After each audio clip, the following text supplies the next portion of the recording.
I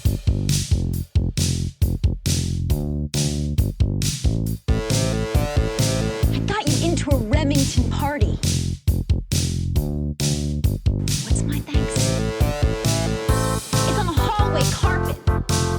I got paid in puke. Lick it up, baby. I got paid in puke. Welcome to Paid in Puke, a podcast where three women with names discuss movies about something other than a man. Paid in Puke is hosted by Annie Malone, Christina Barr, and Jessica Baxter. It's also a spoiler-filled free-for-all. You've been warned.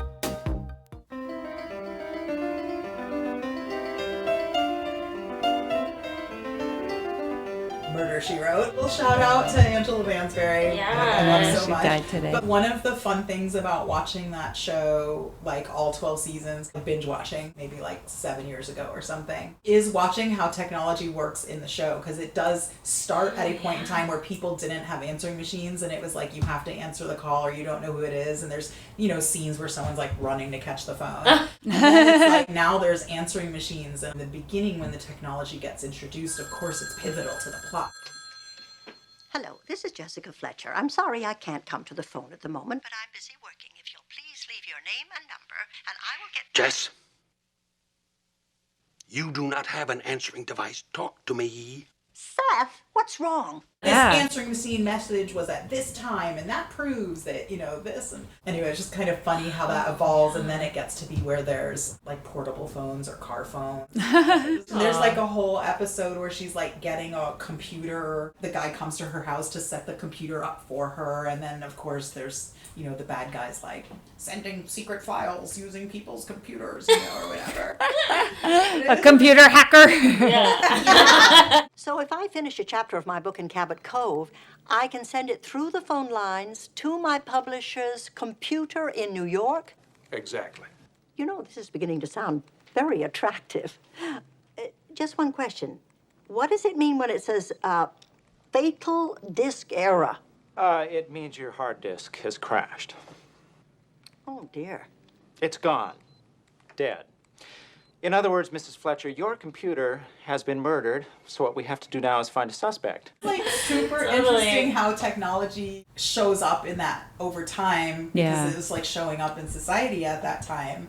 And also really interesting how when a technology's new, it's this like big deal, pivotal thing. And then of course, as it gets to be a normal part of life, it's more just like it's a thing. Yeah, that's really funny too because the show opens with her on a typewriter. Yeah. And over the seasons, that little intro, they do evolve that intro, and the pages aren't typewritten pages anymore. It's like a word processor. Like a word processor. Is that right? And it is. It's like that. It's an old-timey word processor. Oh, wow. Like the It's clack, clack, clack. Yeah. And then it goes from typewriter to word processor to computer. Oh my god, I Wow. did not Course know of that the they show. updated it. Yeah, they do change it at That's some really point. cool. So yeah, answering machines, computers is like a whole thing. There's also this episode where she's like flying to Europe, and literally the first like 2 minutes of the show, someone gets on, and it's like pre 9/11 flying. There's like they've got these giant knitting needle, and then this person has like their dog like hidden in their bag, and then this guy puts on his Walkman, and it's one of those like yellow Sony Walkmans, The flight attendant's like, "Oh, you're in the smoking section." Right. Wow. It's so Right. There's like a little curtain divider. Right. And this is all like literally the opening scene. I was just like, wow, this is like so Oh my, out. so much. So And Yeah. someone pulls like a fifth of vodka out of their purse. Yeah. Oh, they're trying to figure out who the murderer could be, and it has to be somebody who bought their ticket after. Oh, well, just go knock on the cockpit door. The pilot has a flight manifest with all the... Just knock on the cockpit door. Not That would get you I detained know. by Get the fire. down, yelling, You're on the "Hey, no-fly list for the rest of your life. Totally. So there are certain episodes that have really stood out to me because of stuff like that. So it was kind of fun to go back and watch it now. And you wouldn't catch that if you were watching it at the time that it was on the air. But like watching it in a short amount of time, you sort of see this evolution. Yeah, that's really funny. Thus concludes my thesis. Technology in Murder, She Wrote. Yeah, rest in peace, Angela Lansbury. It's like totally favorite. Aw. I wore my Cabot Cove t-shirt in honor Aw. of Angela Lansbury in her greatest role, in my opinion. I know others have other roles that they like. Have you guys ever watched Gaslight? Yes. Oh, I want to see it. She's a tartar, ain't she? What do you mean by that? Oh, you know, strict like. I'm not going to sleep in the same room with her. See the way she looked at me? Don't you think perhaps your costume might have something to do with it? What's the matter with it? Well, it's a little, shall we say, loud. I hope you're not a flighty girl, Lucy. My name's Nancy, sir. Oh, I'm sorry, Nancy. Are you? I don't think so, sir. That was like a movie my mom really liked. Mm-hmm. And then I probably watched Bedknobs and Broomsticks about 5 times. Yeah. I think of her from Manchurian Candidate. That's the one I saw. Oh, yeah, that's a good movie. It's really God. good, yeah. I know you will never entirely comprehend this, Raymond. But you must believe I did not know it would be you. I served them. I fought for them.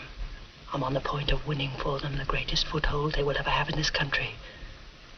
And they paid me back by taking your soul away from you. I told them to build me an assassin. I wanted a killer from a world filled with killers, and they chose you. Because they thought it would bind me closer to them. But now we have come almost to the end. One last step.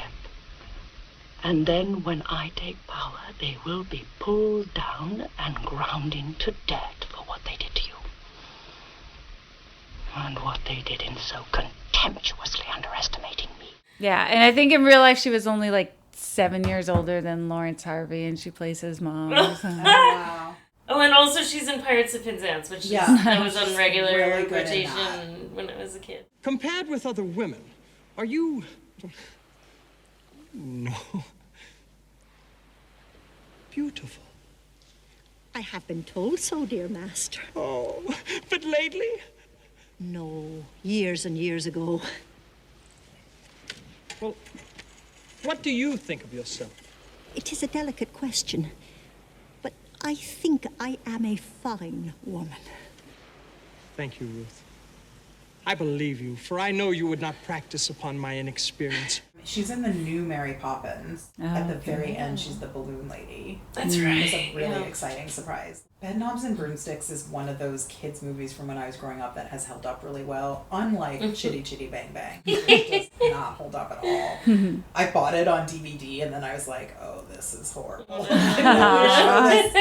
Definitely never watching this one again. But yeah, Bedknobs and Broomsticks. My next door neighbor has 2 girls. It was during the pandemic, so I kind of created a backyard movie setup. Had them over to sit around the fire pit and watch that movie, and they loved it. And they're like 4 years apart, so it also felt like this huge win that it was very appealing. Yeah, the little that's one a challenge for one. sure. Yeah. But the little one was like, it's her new favorite movie. She kept talking about how much she loved it. That's I was like, awesome. yes, like, I'm winning. I really like the dynamic of the siblings in the movie. Like, maybe that's part of the crossover appeal. There's a kid you can relate to at a variety of ages. That's true. That does make it more watchable when you're a kid. I don't want no commodiary substitution or remote intransitive convolution. Only one precise solution is the key. Substitutionary locomotion it must be. Triguna, Mercoides, and Tricorum satis me. If you enjoyed this episode of Paid in Puke, please take a minute to rate us highly on your preferred podcast listening apparatus. If you did not enjoy this episode, no further action is necessary. Paid in Puke is hosted by Annie Malone, Christina Barr, and Jessica Baxter. Music by Silent Partner. Follow us on Twitter at PaidInPukePod, on Instagram at PaidInPukeSeattle, and on Facebook at Paid in Puke Podcast. Thanks for listening. Lick it up, baby. Lick it